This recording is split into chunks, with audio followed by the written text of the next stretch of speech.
بسم اللہ الرحمن الرحیم۔ السلام علیکم ورحمۃ اللہ وبرکاتہ۔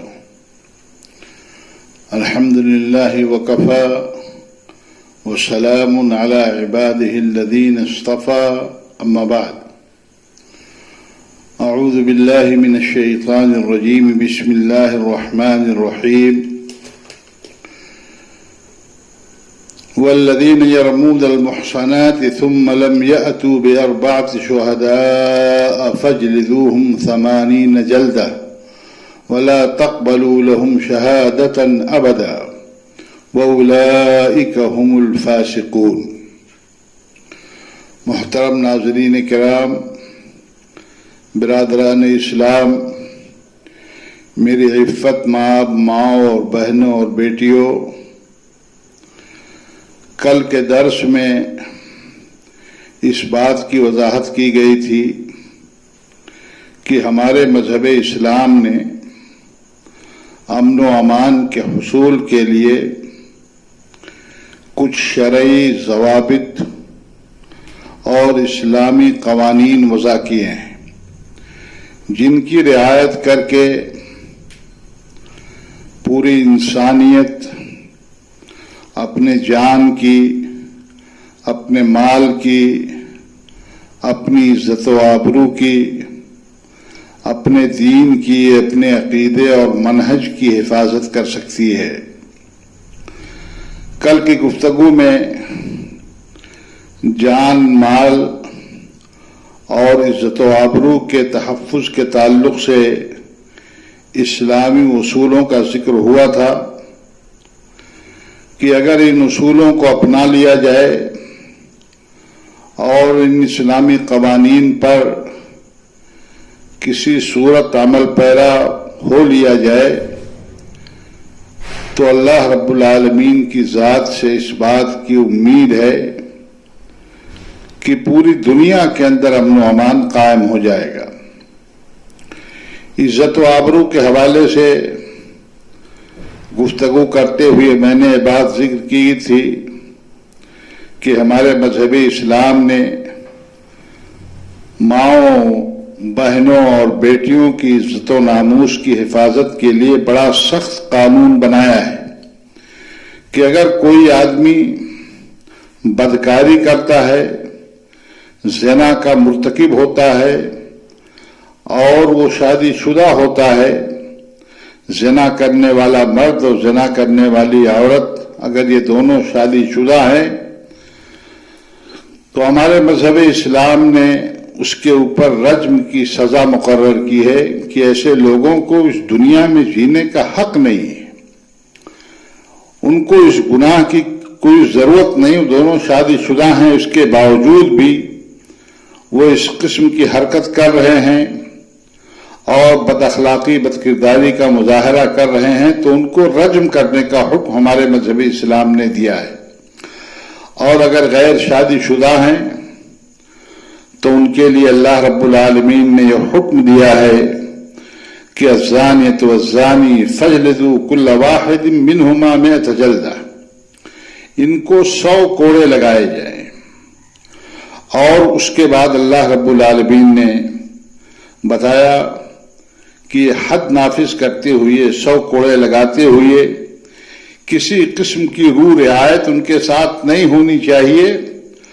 اور جب اس حد کا نفاذ ہو تو عبرت اور نصیحت کے لیے مومنوں کی ایک جماعت بھی وہاں موجود رہے۔ وَلْيَشْهَدْ عَذَابَهُمَا طَائِفَةٌ مِّنَ الْمُؤْمِنِينَ۔ اللہ کے نبی صلی اللہ علیہ وسلم نے اپنی صحیح اور سچی حدیث میں اس بات کا بھی ذکر کیا ہے کہ ضرورت پڑنے پر ایسے مجرموں کو جو غیر شادی شدہ ہوں اور ان سے زنا کی حرکت سرزد ہو جائے تو ان کو 1 سال جلا وطن بھی کیا جائے گا۔ اللہ کے نبی جناب محمد رسول اللہ صلی اللہ علیہ وسلم نے اس کی وضاحت حدیث میں فرما دی ہے۔ اسی طریقے سے ایک دوسرے ناحیے سے دیکھیں تو ہمارا مذہب اسلام ایک عام انسان کی، ایک عام مسلمان کی عزت و آبرو کی حفاظت کی کس قدر کوشش کر رہا ہے اور اس کے لیے کتنے سخت قانون بنا رہا ہے۔ مثال کے طور پر کچھ لوگ الزام تراشیاں کرتے ہیں، بہتان ترازیاں کرتے ہیں، کسی کے اوپر زنا کا الزام لگا دیتے ہیں، حالانکہ وہ الزام صحیح نہیں ہوتا ہے، لیکن اس کی وجہ سے آدمی کی عزت سماج اور معاشرہ میں گر جاتی ہے، لوگوں کی نظروں سے گر جاتا ہے اور وہ بدنام ہو کر کے رہ جاتا ہے۔ ہمارے مذہب اسلام نے اس کے اوپر پابندی لگائی اور اس کے لیے کڑی شرط لگائی کہ اگر کسی کو متہم کر رہے ہو اور کسی کو بدکرداری سے منسوب کر رہے ہو اور کسی پر زنا کی تہمت لگا رہے ہو، کسی کو بدکرداری سے متہم کر رہے ہو، تو اس کے اوپر تمہیں چار گواہ پیش کرنا ضروری ہے۔ اللہ رب العالمین نے فرمایا کہ والذین یرمون المحصنات ثم لم یأتوا بأربعة شہداء، وہ لوگ جو پاک دامن خواتین پر، پاک دامن ماؤں بہنوں بیٹیوں پر زنا کی تہمت لگاتے ہیں، ان کو متہم کرتے ہیں، اگر وہ 4 گواہ نہ لا سکیں، ان کے لیے شرط ہے کہ 4 گواہ لائیے، اگر وہ 4 گواہ پیش نہیں کر سکتے ہیں تو اللہ رب العالمین نے ان کے لیے سزا مقرر کی ہے۔ صرف زبان سے کہہ دینے کی وجہ سے کوئی آدمی کسی آدمی کو متہم کر دینے کی وجہ سے وہ مجرم نہیں ہو جائے گا، بلکہ اس کے لیے آپ کو 4 چشمدید گواہ پیش کرنا ہوگا، اور وہ گواہ بھی چشمدید ہونا چاہیے۔ اور اللہ کے نبی صلی اللہ علیہ وسلم نے ارشاد فرمایا ہے کہ ان چشمدید گواہوں نے زنا کی حالت میں ان دونوں کو دیکھا ہو۔ تو اگر کچھ لوگ ایسے ہیں جو کسی کو متہم کر دیتے ہیں اور اس کے اوپر 4 گواہ پیش نہیں کر سکتے ہیں، تو اللہ رب العالمین نے ایسے لوگوں کو، ایسے قاذفین کے لیے اور ایسی تہمت لگانے والوں کے لیے سزا مقرر کی ہے کہ فجلدوہم 80 جلدہ، ایسے لوگوں کو 80 کوڑا مارو جو کسی کی عزت و آبرو سے کھلواڑ کریں، ان کو بدنام کرنے کی کوشش کریں، ان کو زنا اور بدکاری سے متہم کریں اور 4 گواہ پیش نہ کر سکیں، تو ایسے لوگوں کو 80 کوڑا مارو۔ اور دوسری بات، ایسے لوگ سماج میں غیر معتبر قرار دیے جاتے ہیں۔ اللہ رب العالمین نے فرمایا وَلَا تَقْبَلُوا لَهُمْ شَهَادَةً أَبَدًا، اور کبھی بھی ان کی گواہی قبول نہ کرو۔ آگے اللہ رب العالمین نے فرمایا تیسری بات وَأُولَئِكَ هُمُ الْفَاسِقُونَ، یہ فاسق لوگ ہیں جو مسلمانوں کے اوپر بدکرداری کی بلا وجہ تہمت لگاتے ہیں اور اس کے اوپر 4 گواہ پیش نہیں کر پا رہے ہیں، یہ فاسق لوگ ہیں۔ تو گویا کہ 3 قسم کی سزاؤں کا ذکر ہوا ہے، ایک تو 80 کوڑا مارو، دوسری بات یہ ہے کہ ان کی کوئی شہادت معتبر نہیں ہوگی، غیر معتبر مان لیے جائیں گے، اور تیسری چیز اللہ رب العالمین نے ان کے فاسق ہونے کا حکم صادر فرمایا ہے۔ اسی طریقے سے ہمارے مذہب اسلام نے کسی کو ڈرانے، کسی کو خوفزدہ کرنے کی بھی اجازت نہیں دی ہے۔ مارنا، بلا وجہ کسی کو مارنا وہ دور کی بات ہے، ہمارے مذہب اسلام نے کسی کو خوفزدہ کرنے کی، یہاں تک کہ ہنسی مذاق میں بھی کسی کو خوفزدہ کرنے کی اجازت نہیں دی ہے۔ اللہ کے نبی جناب محمد رسول اللہ صلی اللہ علیہ وسلم نے ارشاد فرمایا من روع مسلما روعہ اللہ، جو کسی مسلمان کو خوف زدہ کرے گا تو اللہ بھی اس کو خوف سے دوچار کر دے گا، اس کو اللہ خوف زدہ کر دے گا۔ اسی طریقے سے ہمارے مذہب اسلام میں انسان تو انسان ہیں، ان کو بلا وجہ مارنے کی قطعی اجازت نہیں ہے۔ انسانوں کے علاوہ جانوروں کو بھی بلا وجہ، بلا سبب، بلا مقصد مارنے سے سخت ممانعت آئی ہے۔ ہمارے مذہب اسلام نے اس بات سے بھی منع کیا ہے کہ کسی جاندار کو، کسی جانور کو نشانہ نہ بنایا جائے، یعنی اس کو کھڑا کر کے اس کے اوپر اپنا نشانہ درست نہ کیا جائے۔ اسی طریقے سے ہمارے مذہب اسلام میں اس بات سے بھی منع کیا گیا ہے کہ کسی جاندار کے ذریعے سے شکار نہ کیا جائے، یعنی اس کو شکار کا چارہ بنا کر کے پیش نہ کیا جائے کہ شکاری جانور اس کو کھانے کے لیے آئے گا تو ہم اس کو شکار کر لیں گے۔ ہمارے مذہب اسلام نے کسی جاندار کے ذریعے شکار نہ کرنے کا حکم دیا ہے، اور شکار کرنے سے، کسی جاندار کے ذریعے سے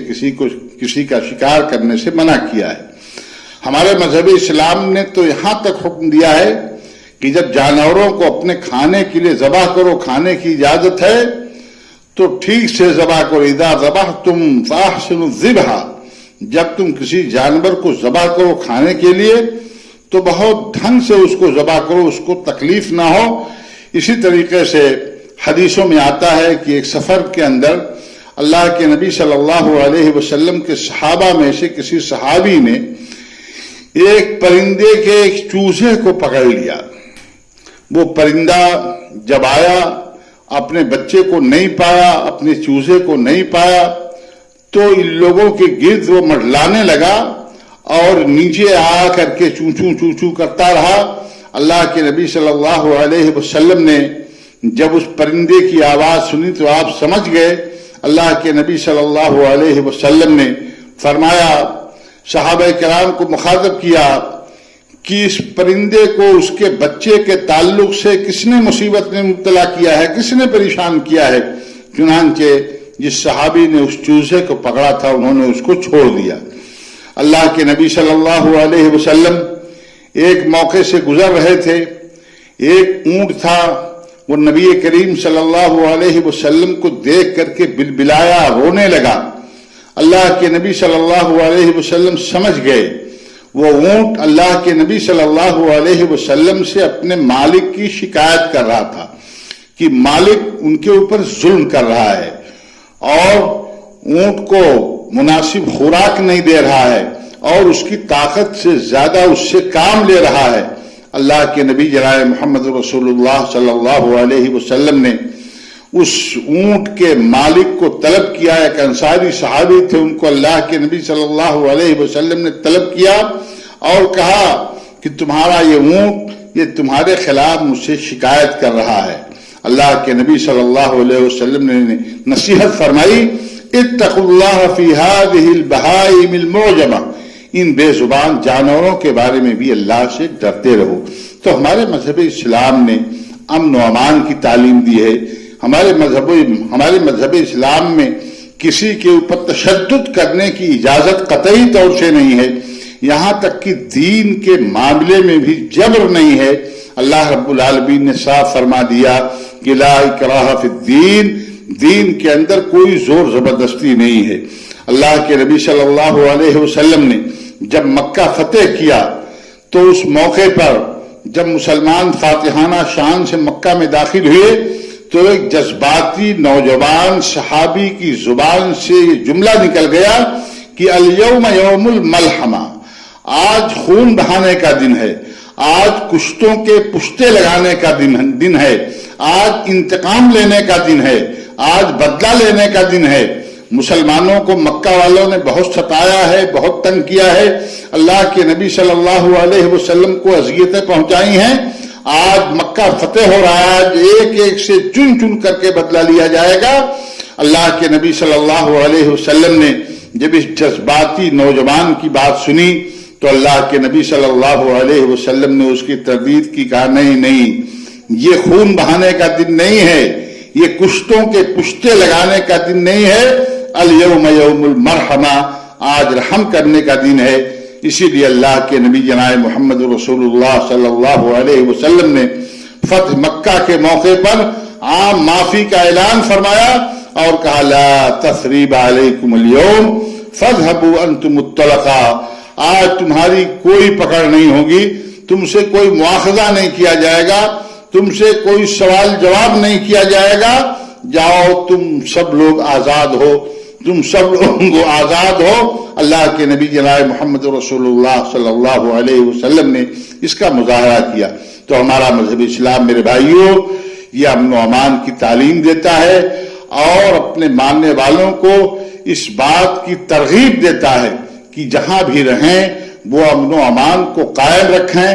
اور اپنی جانب سے کسی قسم کی کوئی شرنگیزی کسی قیمت پر ہرگز نہ کریں، بلکہ وہ امن و امان قائم کرنے کی کوشش کریں۔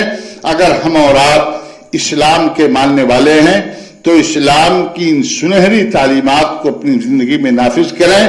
اور دنیا کے اندر امن و امان قائم کرنے میں اپنا رول اور اپنا کردار ہم سامنے لائیں اور اللہ رب العالمین سے دعا کریں کہ اللہ رب العالمین پوری دنیا کے اندر امن و امان قائم کر دے اور انسانوں کا دوست بنا دے اور نفرتوں کی جو دیواریں انسانوں کے درمیان مختلف بنیادوں پر کھڑی کر دی گئی ہیں اللہ رب العالمین نفرتوں کو ان دیواروں کو گرا دے اور اللہ رب العالمین محض انسانیت کی بنیاد پر اس بنیاد پر کہ سارے انسان یہ آدم کی اولاد ہیں اس بنیاد پر سارے انسانوں کے درمیان اللہ رب العالمین الفت و محبت پیدا کر دے اور ایک دوسرے کے ساتھ مل جل کر کے رہنے کی توفیق سب کو عطا فرمائے آمین وآخر دعوانا الحمدللہ رب العالمین والسلام علیکم ورحمۃ اللہ وبرکاتہ